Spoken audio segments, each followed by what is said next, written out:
So if you open a dictionary today and look up the phrase out of left field, you are going to see something inherently contradictory. Oh, yeah, completely. Because, you'll find a literal physical location on a patch of dirt and grass in Massachusetts listed directly adjacent to a psychological state of surprise. Which is just wild when you really think about it. Right. And today, for this deep dive, we are figuring out how a physical space somehow became an emotion.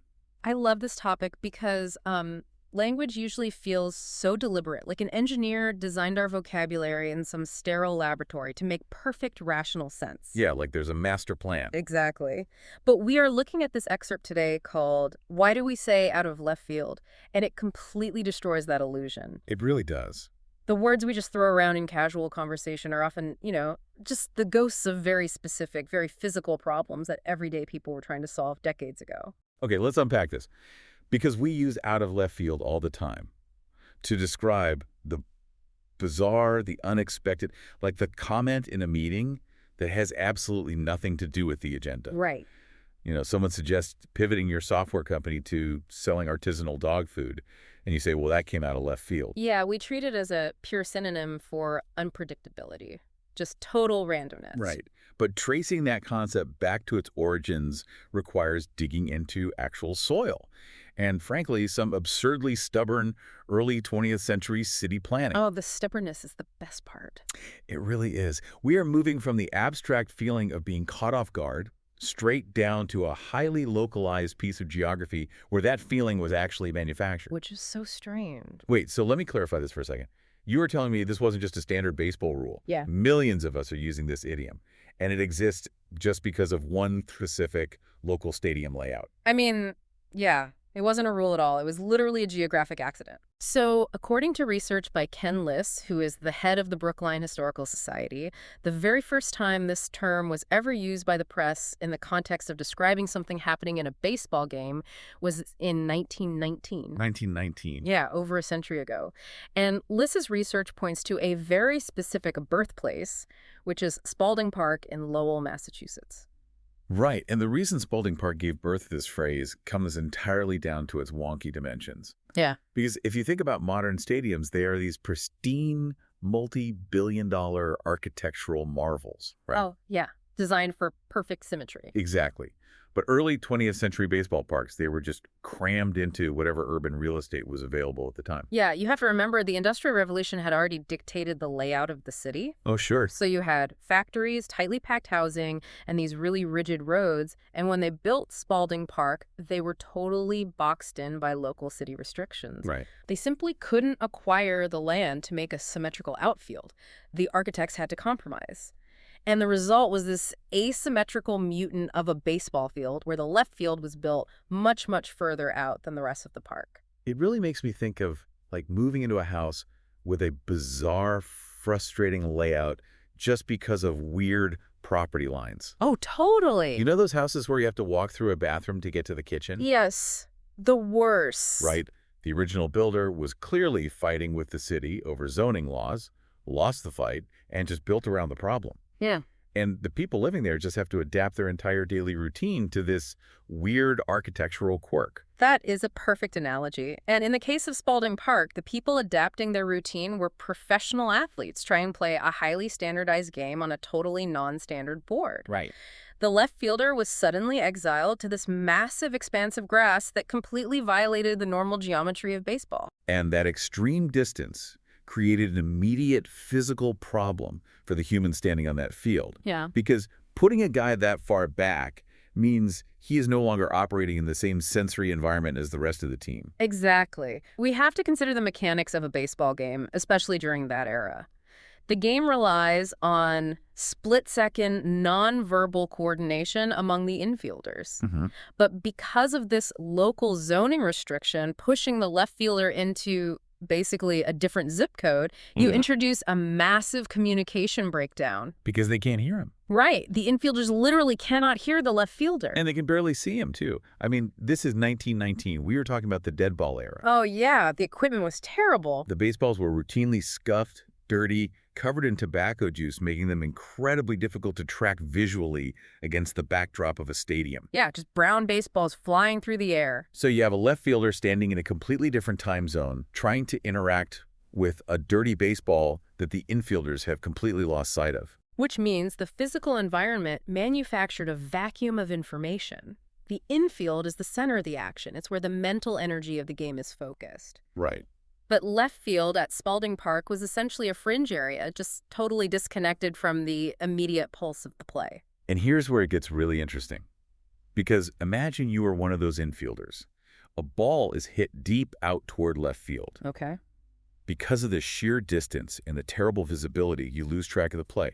And then suddenly, a ball comes rocketing back into the infield from the absolute fringes of the park. Out of nowhere. It violates your expectation of where the action should be coming from. Yes. It's like being deep in an intense, highly focused conversation with a group of friends in your living room.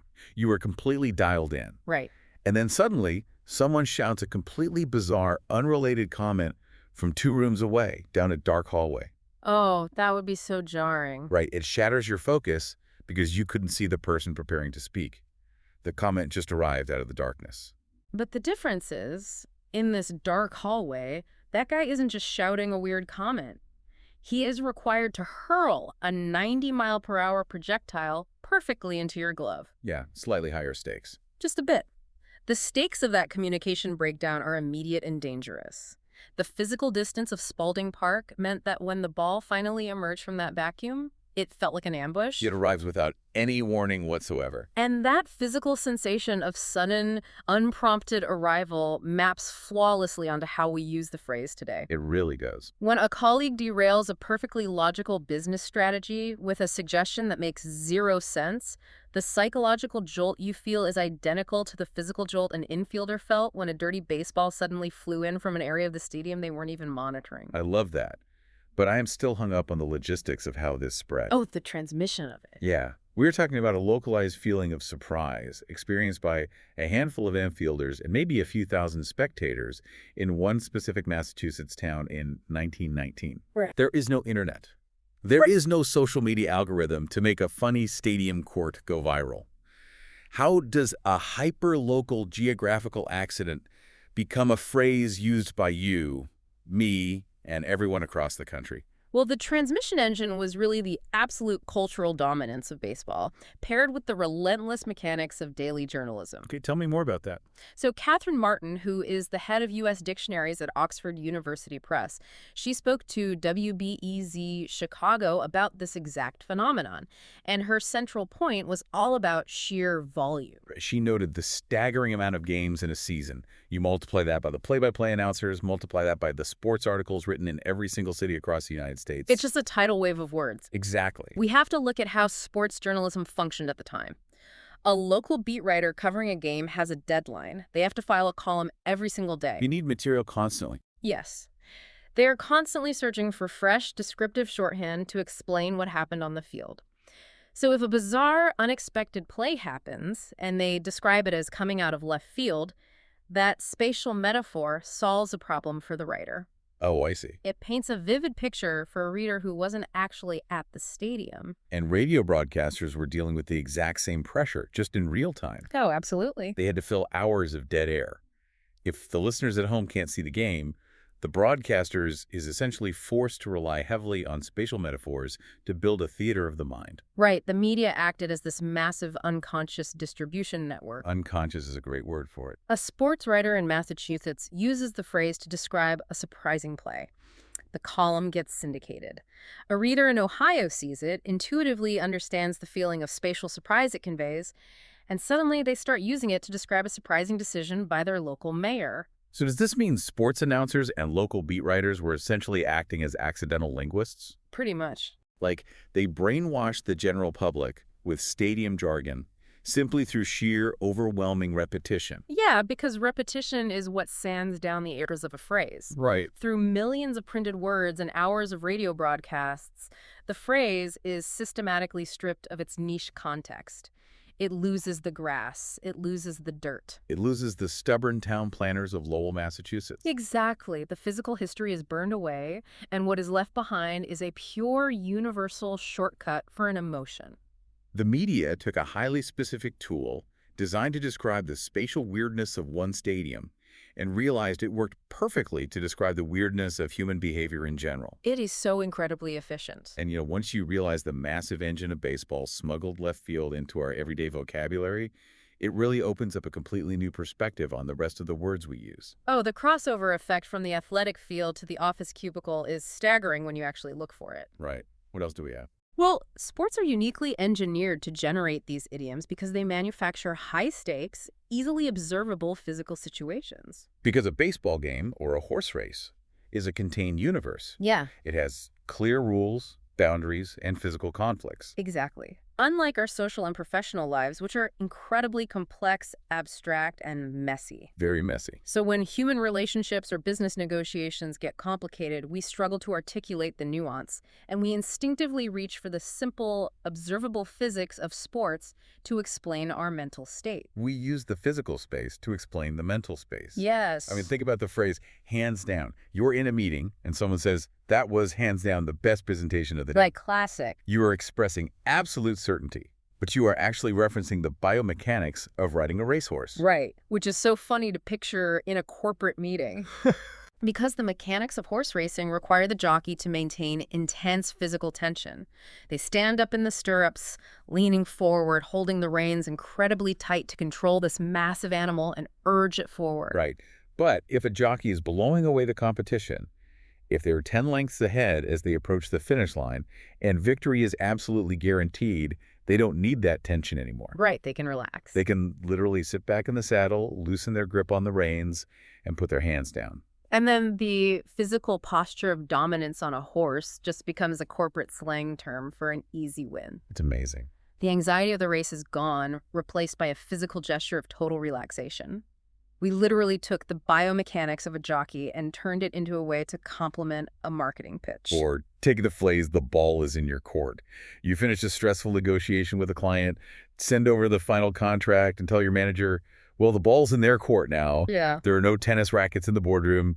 You aren't imagining a net or sweatbands. But you are borrowing the spatial rules of tennis to explain the transfer of professional responsibility. Exactly. In tennis, when the ball crosses the net into the opponent's territory, the physical burden of action shifts entirely to them.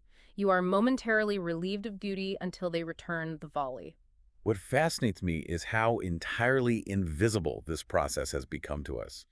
We use these phrases dozens of times a week without ever summoning the visual imagery of the sport they came from. We don't even blink. No.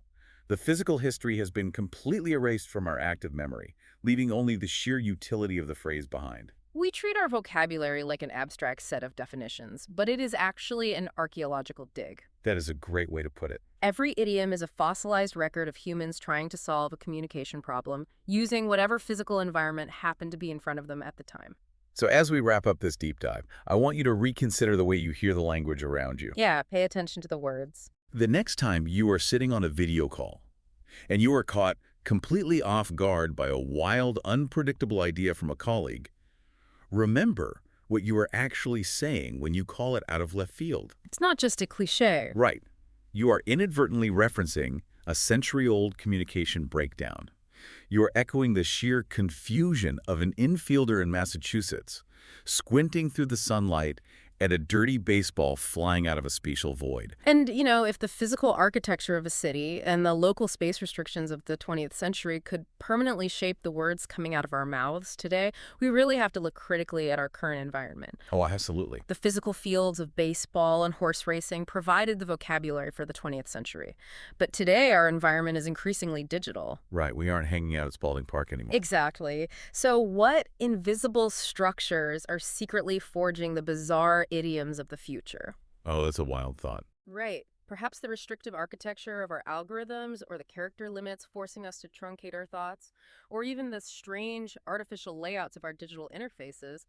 Maybe they are currently generating the phrases that are just waiting to catch the next generation completely out of left field.